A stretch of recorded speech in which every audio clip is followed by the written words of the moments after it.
이 주일 아침에 우리가 하나님께서 주시는 말씀을 읽었는데 잠언서입니다. 이 잠언할 때 이 말이 우리 피부에 잘 와닿지 않는 경우가 있지요. 잠언, 이것은 인간이 삶을 살아가는 데 있어서 교훈이 되는 짧은 글, 이게 잠언이라는 말의 의미입니다. 그러면서 동시에 성경이 말하고 있는 잠언의 의미를 우리는 더 잘 알아야 하고 알 수 있습니다. 잠언서 10장 1절 말씀, 잠언서 25장 1절 말씀에 나와 있는 것처럼 솔로몬의 잠언이다. 이것도 솔로몬의 잠언이다 할 때 솔로몬 지혜자가 쓴 잠언이라고 하는 단어가 등장하고 있습니다. 그러므로 성경에서 말하는 잠언이라고 하는 말의 의미는 좀 더 분명한 의미가 담겨져 있지요. 히브리어로 마샬이라고 하는 단어를 썼는데 이것은 무엇 무엇과 같다 또는 무엇과 비교하다 이런 의미가 담겨져 있어요. 지혜로운 자는 이러이러하고 미련한 자는 이렇게 행동한다.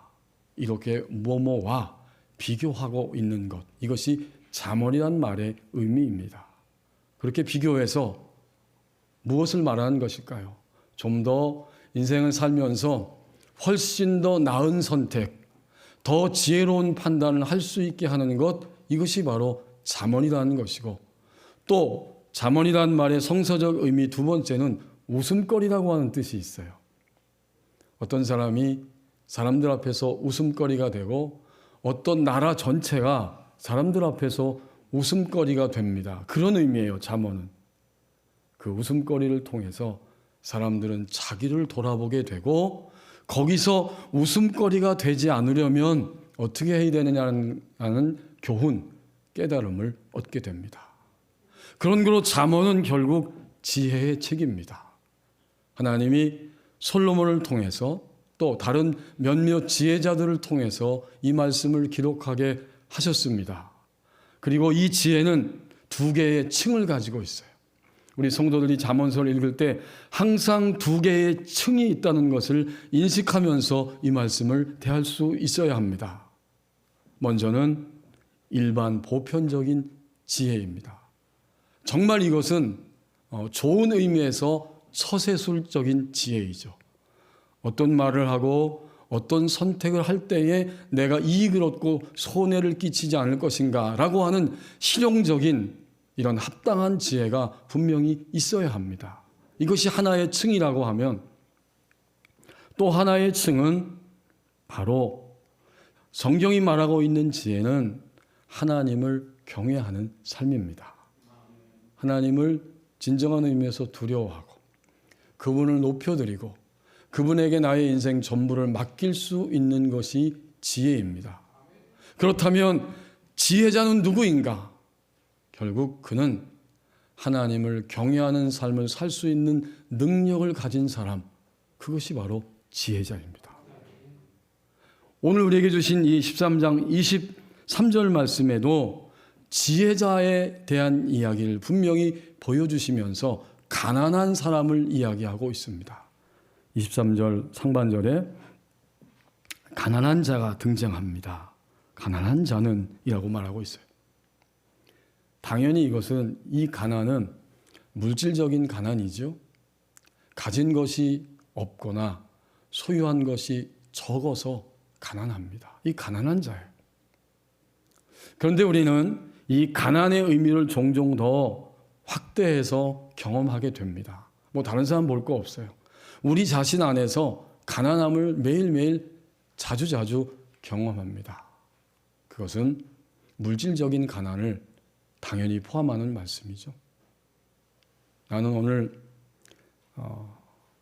물질적인 가난, 가진 것이 너무 적다, 가진 것이 없다, 이렇게 가난을 이야기하는데 더 나가서 우리는 종종 이런 이야기를 하고 듣기도 합니다.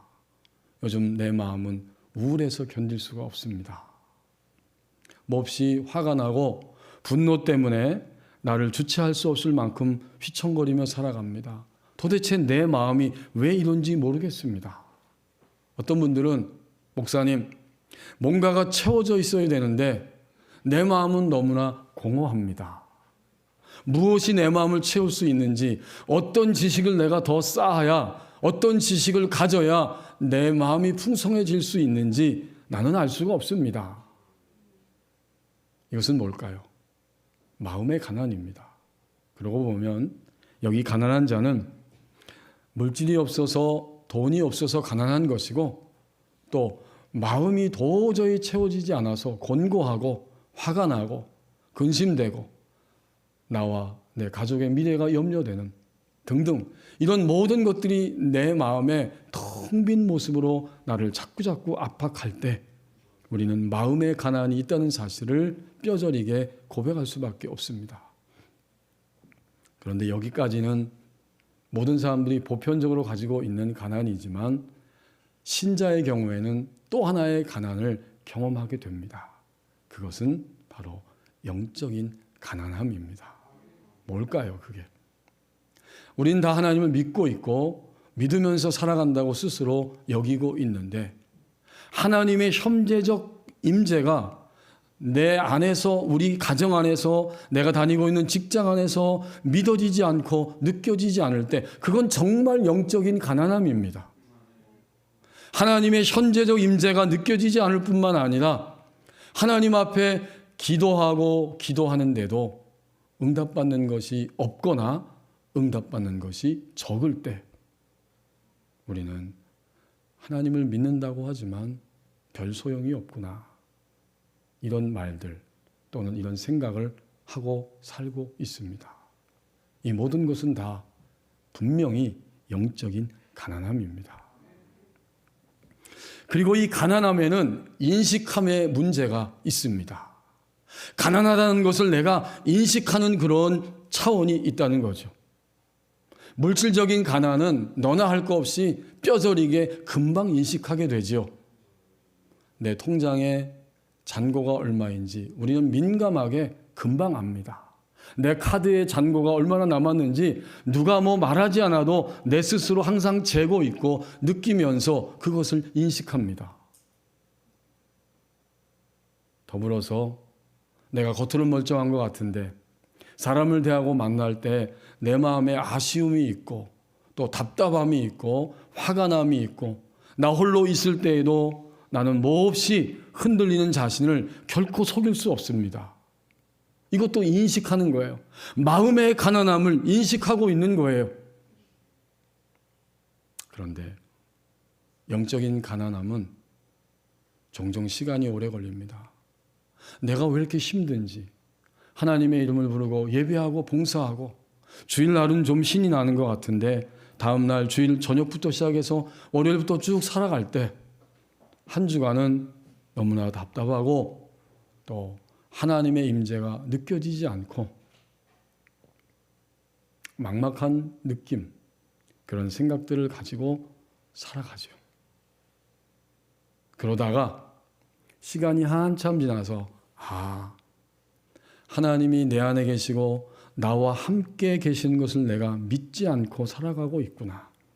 동시에 더 중요한 것은 하나님은 나와 함께 하시지만 나는 하나님 편에 서 있지 않구나라는 것을 인식하는 때가 찾아옵니다.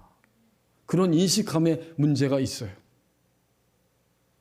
물론 어떤 분들의 경우에는 내가 오늘 이렇게 힘이 들고 마음이 뾰족해지고 이렇게 고통스럽고 그래서 다른 사람들을 막 긁으면서 살아가는 것을 보니까 내가 지금 하나님과 함께하는 인생을 살아가고 있지 않다라고 빠른 시간 안에 깨닫고 그것을 인식하면서 고백하는 분들도 있습니다.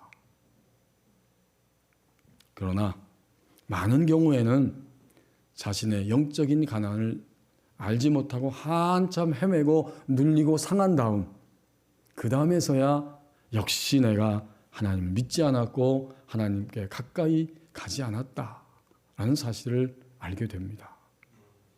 자, 이런 모든 것들이 다 가난함의 문제입니다. 가난함을 인식하면 어떻게 될까요?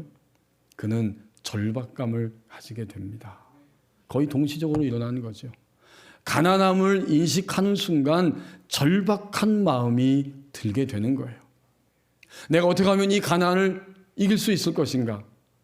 과연 이 가난함을 이길 수 있는 방법이라는 것이 도대체 있기나 한 것인가? 나에게, 다른 사람에게, 이 세상에 가난함을 이길 수 있는 것이 과연 있는 것인가? 어떤 방법이 있을까?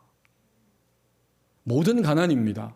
물질적인 가난, 마음의 가난함, 영적인 가난 다 포함해서 그것을 인식했다면 절박감을 갖게 돼요. 아침부터 점심까지 굶은 사람은 절박합니다. 저녁은 놓칠 수 없죠. 이건 인식하고 있기 때문에 그러합니다. 어떤 가정의 가장이 일평생 동안 일해서 그래도 조그마한 임대주택, 주공아파트를 입주해서 살고 있는데 결혼하고 나서 딸이 사위와 사업을 하다가 망했습니다. 그리고 나니까 방법이 없어서 결국은 장인이 살고 있는, 장모님이 살고 있는 그 아파트까지 자기가 어떻게 해보겠다고 하다가 그것도 빼앗기고 말았어요. 그때 평생 동안 일하던 이 아버지 어떡할 것인가? 전전긍긍하면서 밤잠을 자지 못합니다. 그리고 어느 날 소식이 들려졌는데 그 아버지가 그만 뇌졸중으로 쓰러졌다는 소식이 들려옵니다. 그 아버지의 마음이 절박합니다. 내가 지금까지 땀 흘려서 여기까지 그래도 와서 집 한 채 마련했는데 이 집이 그만 사위의 사업상의 잘못 때문에 이렇게 날아가 버리니 오늘 아내와 나는 어떻게 어디에 가서 살 것이고 어떻게 앞으로 미래를 살아갈 것인가. 너무 절박하고 고민이 되다가 그만 쓰러지고 만 거예요. 이 가난한 자는 절박감을 가지고 있습니다. 그래서 오늘 23절 중반절에 보면 그 절박감 때문에 자신의 밭으로 나가서 경작하기 시작합니다. 23절 중반절 말씀. 가난한 자가 어떻게 하나 보았더니 밭을 경작함으로 양식이 많아지거니와. 인식하면 절박해지고 절박하기 때문에 그는 드디어 움직이게 됩니다. 아직은 남아있는 자신에게 있는 땅, 이 밭에 곡식과 채소를 심어서 가꾸게 됩니다. 그 장면을 오늘 여기 중반절에서 보여주고 있는 거예요. 밭을 경작함으로 양식이 많아진다. 굉장히 절박한 상태에서 나간 거예요. 그리고 땀을 흘렸는데 여기 있는 말씀처럼 어떻게 돼요? 양식이 많아진다. 여기서 우리는 밭의 의미, 경작한다는 의미를 더 분명히 영적 지혜의 차원에서 깨달을 수 있습니다. 밭을 경작한다. 여기서 밭은 결국 우리의 내면이고 또 우리가 발로 밟고 살아가는 우리의 환경, 삶, 아침부터 저녁까지 땀 흘리면서 이리저리 움직이고 있는 이 환경 전체가 바로 밭입니다. 우리를 둘러싸고 있는 오늘의 환경이 밭이에요. 그리고 나의 내면의 상태가 밭입니다. 우리는 가난함을 인식하고 절박하기 때문에 이제는 나의 내면과 나를 둘러싸고 있는 이 지구촌에서 나에게만 하나님이 허락해 주신 독특하고도 유일한 환경 속에서 움직이며 살아가는데 그게 바로 경작함의 의미입니다. 그러고 보면 경작하지 않는 사람은 아무도 없어요. 다만 모를 뿐이지. 하나님 앞에서 지금 내가 나의 내면의 짐을 지고 또 일터로 나가면서 내게 주어진 모든 환경을 살아가고 있는데 이것이 하나님이 주신 밭에서 내가 경작하고 있다라고 인식을 못할 뿐이지 우린 모두가 다 경작하면서 우리에게 주어진 하루를 지금도 살아가고 있는 거예요. 그리고 여기 말씀에 경작할 때에 양식이 많아진다는 말씀에는 허가와 추측의 의미가 담겨 있습니다. 영어 성경에 보면 may라는 단어로 번역을 해주고 있어요. 조건이죠. 그러니까 우리가 밭을 경작하고 움직이고 다 나서고 살아가는데 거기에는 허가와 추측의 면이 담겨져 있는 거예요. 하나님이 기후와 조건을 다 허락해 주니까, 허가해 주시니까 드디어 얻을 수가 있는 거예요. 이런 의미가 담겨 있는 것이고, 또 추측하건대 하나님이 우리의 터전을 치지 아니하시고 그대로 두셨기 때문에 하나님의 허가와 허락하심 안에서 추측하건대 우리는 오늘의 열매를 경작하여 얻을 수 있었습니다. 이런 의미입니다. 여러분, 분명히 우리는 쉽게 알 수 있죠. 현재 우리나라 대한민국 안에서 우리는 이렇게 평화롭게 일상성 속에서 예배하고 있어요. 왜요? 하나님이 허락하셨기 때문에. 하나님이 아직은 허가하고 계시기 때문에. 그러나 우리 장로님도 기도하셨지만 가슴 아프게도 같은 지구촌 안에서 저 한쪽에 있는 그 튀르키예, 시리아는 예측할 수 없는 지진으로 인해서 많은 사람들이 죽어가고 고통 가운데 있습니다. 그들은 더 이상 경작할 수 없어요. 이 말씀이 실감이 나는 거예요. 다 밭을 경작함으로 양식이 많아지는 게 아니에요. 하나님의 허가와 허락과 또 하나님이 분명히 예측할 수 있도록 우리에게 은혜를 주셨기 때문에 우리는 오늘 예배 자리에서도 삶의 자리에서도 얻은 것들이 있었던 것입니다. 이 중반절 말씀을 보면서 우리 안에 도전적인 질문이 들어옵니다. 그렇다면 나는 성실한 땀을 지금 흘리며 살아왔는가?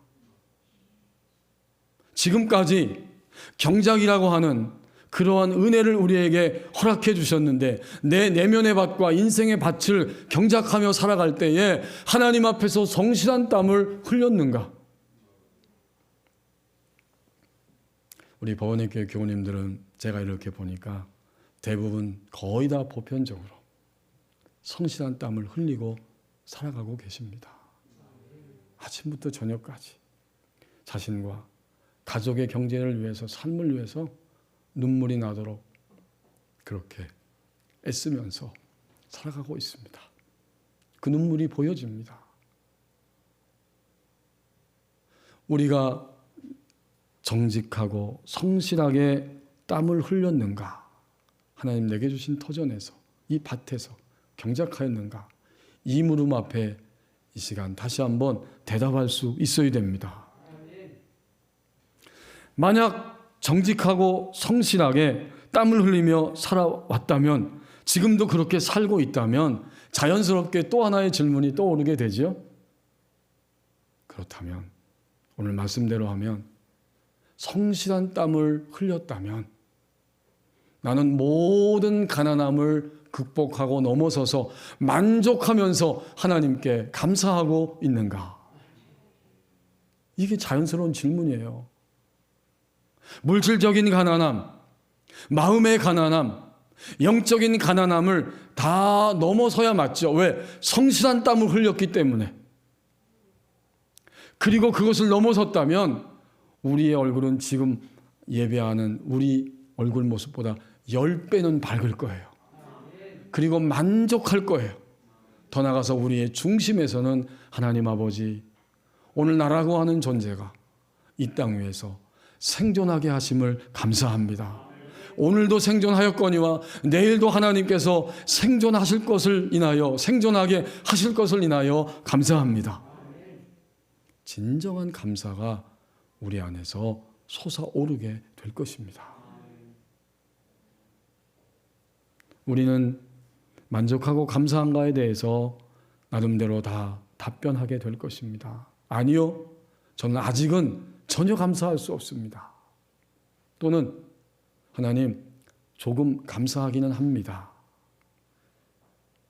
세 번째는 모든 것에 대해서 오늘까지 하나님 아버지 앞에 진정으로 감사합니다. 아버지 정말 감사합니다. 만약 이 세 번째 고백이 우리의 중심에서, 우리 입술에서 흘러나온다면 오늘 우리는 이 13장 23절 중반절 말씀이 우리의 말씀입니다. 밭을 경작함으로 양식이 많아졌다. 우린 나의 인생을 지금 제대로 경작하면서 걸어가고 있는 존재입니다. 만족하고 감사한다면.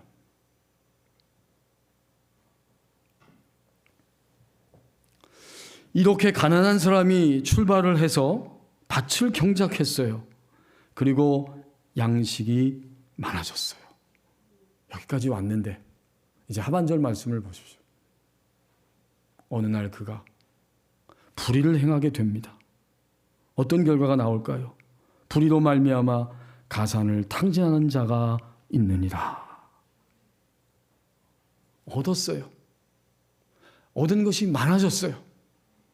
그런데 그의 인생을 살면서 어느 날 그 사람은 불의의 자리에 서게 되고 점점 불의를 행하면서 살아가니까 얻었던 모든 것, 극복하고 넘어섰던 모든 것들이 하나씩 터져나오기 시작하고 마침내 자기의 삶의 터전 자체가 탕진되는, 뽑아져 버리고 무너져 버리고 파괴된다는 뜻이에요. 이것을 탕진하는 자가 있느니라. 불의는 뭘까요? 불의는 우리가 흔히 금방 알 수 있는 것처럼 불의는 정직하지 않은 것이고 부정한 방법을 사용하는 것이 불의입니다. 정직하지 않고 부정한 방법을 사용했더니 그가 넘어서고 극복하고 하나님이 주셔서 얻었던 것들이 하나씩 둘씩 깨지고 부서지기 시작합니다. 하지만 이 불의는 그런 의미를 넘어서지요, 당연히. 왜요? 잠언서는 일반 보편적인 지혜의 층이 있고 하나님이 그리스도인들에게만 주시는 신앙적인 영적인 지혜가 담겨있는 책이기 때문에 결국 여기서 불이라고 하는 것은 영적인 지혜 측면에서 무엇인지 알게 됩니다. 그것이 뭘까요? 영적인 불의함은 하나님과의 관계성을 의미합니다. 하나님과의 관계성이 멀어졌을 때 그것은 곧 타락이고 그 성도는 바로 그 타락함이 나의 불의함입니다. 우리가 다른 사람을 해치거나 사기를 치거나 다른 사람을 일부러 괴롭히지는 않죠. 적어도 그리스도인들은 그러지는 않습니다. 그러나 성경은 불의라고 명확하게 말하면서 하나님 아버지와의 관계성이 불의함인데 그 관계성이 점점 멀어지고 끊어질 때 그것이 바로 불의함이고 그 불의함은 나의 타락함을 가져오게 됩니다. 바꿔 말해도 마찬가지예요. 내가 타락함으로 점점 불의한 자가 되는 거예요. 이제 우리는 다른 사람의 불의함을 보기 전에 나의 불의함을 봐야 합니다. 내 안에 있는 불의함. 안에 있고 바깥으로 튀어나와서 행동할 때에 하나님을 인정하지 않고 하나님과 함께하지 않고 하나님을 위하지 않는 모든 것들이 나의 타락이고 신자의 타락이고 그것이 바로 불의함입니다. 만약 그리스도인이 일반 사회에서도 지탄받는 일을 행했다면 그는 이미 그 이전에 타락한 것입니다. 그게 뭐예요? 하나님과의 관계성이 정상적이지 않은 거죠. 하나님과의 관계성이 정상적이지 않을 때 신자는 점점 육신의 본성의 지배를 받게 되고 계속해서 육신적인 본성의 지배를 받으면서 살아갈 때에 악한 영은 그를 부추기고 그를 공격하여서 더 밑으로 세속적인 타락의 삶으로 끊임없이 이끌어갑니다. 가끔씩 그리고 최근에도 그런 뉴스를 인터넷을 통해서 읽을 수 있었는데 화려하고 아름답고 멋진 이런 연예인들이 안타깝게도 마약에 손을 대고 마약을 취하면서 그 모든 화려함과 아름다움이 그 애써서 이룩한 그의 모든 위상들이 단순에 한순간에 무너지는 것을 보았습니다. 굉장히 쓰라립죠. 며칠 전에도 그러한 뉴스를 제가 인터넷을 통해서 읽어보았습니다. 이게 타락이에요. 불의함이에요. 그러나 신자의 불의함, 타락은 하나님과의 관계성이 정상적이지 않는 것, 이것이 더 근본적인 근원적인 타락함입니다. 이렇게 타락하고 나면 그는 만족하고 감사할 수 없어요. 그는 다 다시 탕진하고 빼앗기는 거예요. 물질의 가난함, 마음의 가난함, 영적인 가난함을 다 넘어서고 극복해서 부유해졌었는데 타락함으로 인해서 하나씩 둘씩 다 빼앗기고 만 것입니다. 그 타락은 누구의 책임일까요? 23절 하반절 말씀은 나의 타락함은 나의 몫이라는 사실을 우리에게 알려줍니다. 여러분, 남편 때문에 내가 타락한다고, 아내 때문에 내가 타락한다고, 아무개 때문에, 장로님 때문에, 권사님 때문에, 목사님 때문에 내가 타락한다고 생각해서는 안 되죠. 하나님을 믿고 난 이후에 나의 타락함은 철저하게, 나의 타락함과의 치열한 싸움은 나의 몫입니다. 내가 타락한 거예요. 절대적인 하나님을 믿으면서 하나님을 그 어떤 것과 그 누구와 그 무엇과 상대화시키는 것은 나 자신입니다. 그런 거는 내가 타락한 거예요. 이렇게 타락할 때 우리는 다시 가난한 자가 되는 거예요. 여기 23절 상반절로 다시 돌아온 거예요. 불의하기 때문에 풍성하게 밭에 나가서 경작했다가 많아졌는데 다시 나의 불의함으로 타락함으로 인해서 다 빼앗기고 나니까 제자리로 돌아와서 23절 상반절에 가난한 자가 바로 내가 되고 맙니다. 그런데 놀랍게도 감사하게도 성경을 보면 이런 가난한 우리를 위하여 예수님이 우리를 부욕해 하시기 위해서 이 땅에 찾아오셨습니다.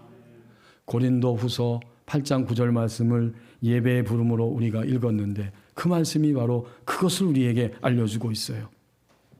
우리 주 예수 그리스도의 은혜를 너희가 알거니와 부요하신 이로써 너희를 위하여 가난하게 되심은 그의 가난함으로 말미암아 너희를 부요하게 하려 하심이라. 여기 이 말씀 고린도후서 이 8장의 맥락은 지금 바울 사도를 통해서 하나님이 헌금, 연보의 이야기를 하면서 물질의 맥락에서 이 말씀을 하고 계신 거예요. 그러니까 이 9절 말씀은 우리 주 예수 그리스도의 그 은혜, 먼저 우리를 위하여 십자가에서 죽으시고 부활하신 그 우리 주님의 은혜, 이것은 우리의 물질적인 또 마음, 영적인 모든 것을 다 포함하는 가난을 다 해결하시고 부유하게 하신 것입니다. 인간은 가난했죠. 타락 이후에 다 가난해진 거예요. 물질도, 사람과의 관계도, 마음도, 하나님과의 관계성, 영도 다 가난에 처박혀서 죽음으로 끝나는 것인데 우리 주 예수 그리스도께서 친히 부유하신 분이지만 가난의 자리로 내려오셔서 인간의 모든 가난을 온몸으로 짊어지시고 마침내 죽으셨고 부활하셔서 우리를 부요함의 자리로 인도해 주셨습니다.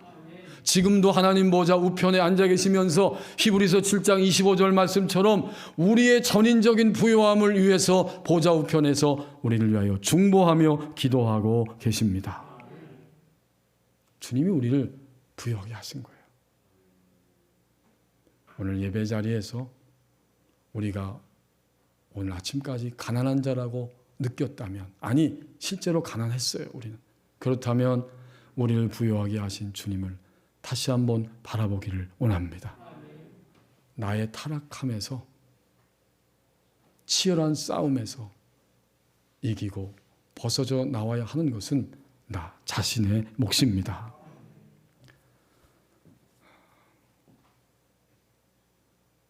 미국의 콜로라도 주에서 병원 원목을 하시는 데니스 목사님이 있습니다. 단순한 치유 기도라고 하는 책을 쓰셨는데 거기서 자신의 어머니의 이야기를 들려주고 있습니다. 어느 날 어머니가 밤에 잠을 자다가 갑자기 오른쪽 다리에 총상을 입은 것처럼 극심한 통증을 느끼면서 잠에서 벌떡 깨어났습니다. 그렇게 아픈 통증은 난생 처음이었습니다. 근데 바로 그 부인은 그 어머니의 아버지죠. 외할아버지가 항상 일생 동안 통증을 호소하면서 살아갔던 부위였다고 그래요.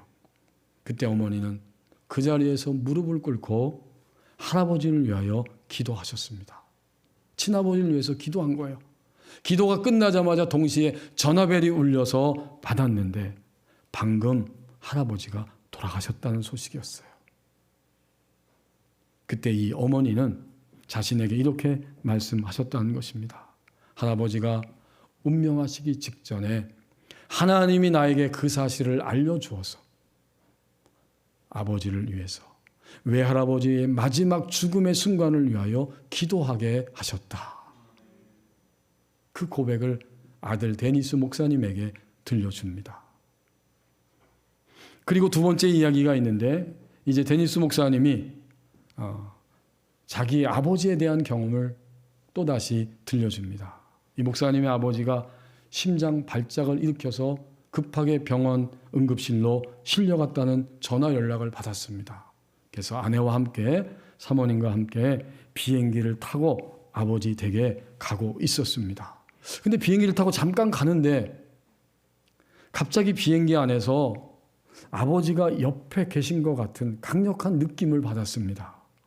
안개가 자욱하게 꼈는데 거기에 빛이 환하게 비춰지고 있는 그런 장면이고 느낌이었어요. 사모님에게 말했습니다. 여보, 아버지가 하나님의 부르심을 받은 것 같다. 그리고는 45분 뒤에 비행기를 갈아타야 하기 때문에 이제 착륙을 했는데 그때 다시 핸드폰이 울리면서 아버지가 운명하셨다. 하나님의 부르심을 받았다라는 사실을 확인할 수 있었습니다. 이 두 사건을 경험하면서 데니스 목사님은 그것을 한 문장으로 표현해 주고 있습니다. 사랑은 모든 것을 하나로 연결시켜 준다. 이때 사랑은 어떤 사랑인지 아시겠죠? 곧 하나님의 사랑이고 내가 하나님을 사랑하는 것이고 하나님과의 사랑의 관계성이 정상적이고 분명한 모습을 가지고 살아갈 때 나의 혈육, 부모, 형제자매 모든 사람들과의 그 관계성에 있어서도 하나님의 인도하심과 하나님의 돌보심과 하나님의 손대고 계심을 분명히 확인하면서 우리의 삶이 회의와 의심과 타락에 떨어지지 아니하고 하나로 연결되어서 하나님을 향해 계속 걸어갈 수 있도록 이 사랑은 우리를 모든 것을 하나로 연결시켜 줍니다. 일상에서 하나님의 얼굴을 보고 살아가는 그 목사님의 간증, 고백을 통해서 우리는 이 타락성이 얼마나 그리스도인에게 있어서 심각한 것인가를 분명히 깨달을 수 있습니다. 우리는 이 튀르키예 시리아 지진이 일어나서 4만 명이 넘었죠, 벌써. 앞으로 얼마나 더 많은 사람들이 죽어갈지 알 수 없어요. 더더욱 자연재해인 이 지진이 과연 왜 일어났는지 우린 사실 다 알 수는 없어요. 원인은 알 수 없지만 분명한 사실 하나는 깨닫습니다. 의미는 알 수 있습니다. 이 지진의 의미, 오늘 그 수많은 사람들이 죽어가는 그 지진을 바라보면서 우리는 주님 믿고 난 이후에 여전히 나에게 붙어있는 나의 이 타락함, 이것을 바로 내가 처리해야 하고 그것을 멈춰야 한다는 사실. 오늘이라고 하는 날은 아직은 멈출 수 있는 시간이라는 것을 분명히 깨달을 수 있습니다. 기도하겠습니다. 우리 함께 조용히 합심해서 1분 동안만 기도하기를 원합니다.